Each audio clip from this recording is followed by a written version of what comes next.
Hi everybody, Lorraine here, and welcome to our central midweek moment. I don't know if you have heard this question, but I've heard it countless of times. Why is God doing nothing in troubled times? Why does God, a good God, allow suffering?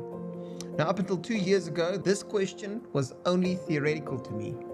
But after a season in my life where I had some intense personal pain, I, like so many other people, started questioning God's goodness, His character, and His purpose for my life.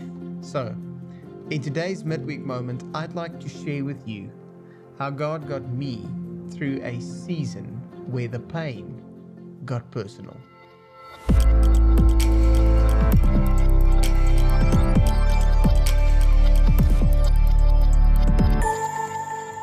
Today we're going to be talking about a very sensitive and personal subject. We currently live in a time where the question of suffering and pain has been pushed right up into our faces.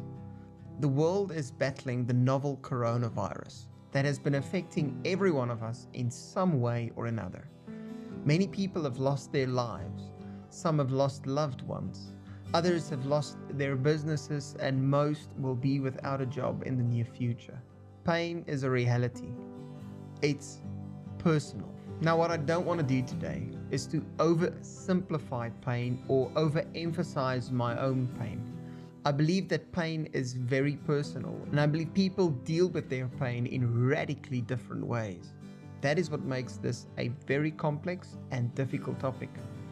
Now, with that said, what I would like to share with you today is two truths that I've discovered in my season of pain about God and our pain.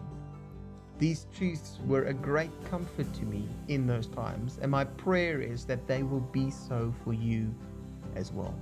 The first truth that I'd like to share with you is that God has a purpose in your pain. Just to clarify, God doesn't always cause the pain.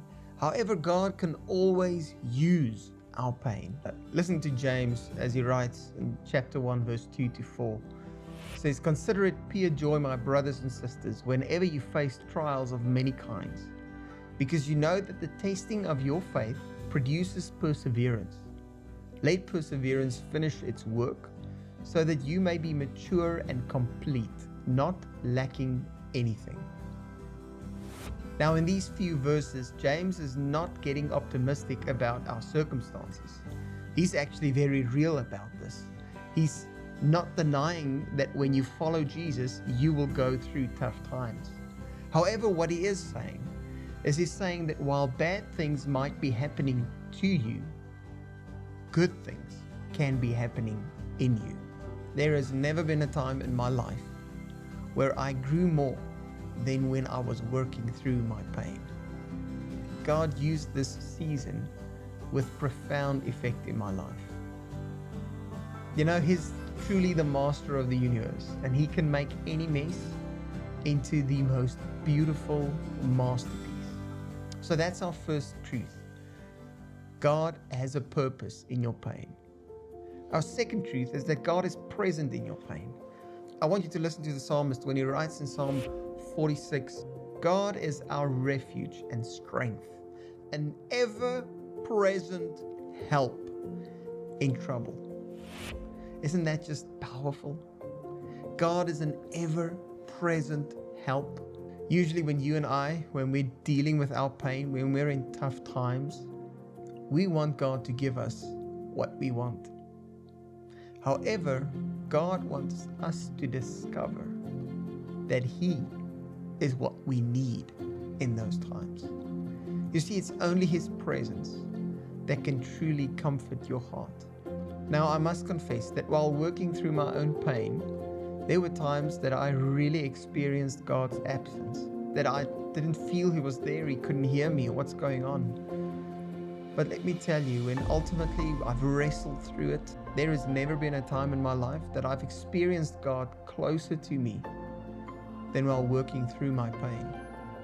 You know, when I'm rock bottom and He comes to pick me up, that was the only place I could run to, and that was the only one that would ultimately really listen to what's going on in my heart. So, today I'd like to encourage you to trust God with your pain.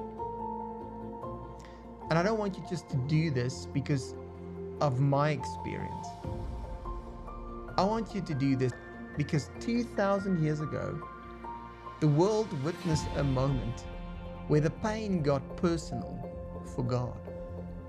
You see, when we nailed Jesus to the cross, it became personal. However, what's so extraordinary is to see Jesus responding and not necessarily turning that pain, pointing the pain back to us. Instead, he absorbed the pain he received in that moment.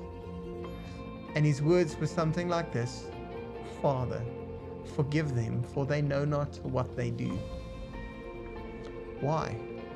Why would Jesus do this? Why would he absorb the pain that we so easily inflicted on him? Well, guys, because for him it also was personal. It was so personal that he was willing to give up his life for you. May you know and may you experience God's love in every single moment of your life. May you build your life on his love, no matter how hard the pain may come. God bless.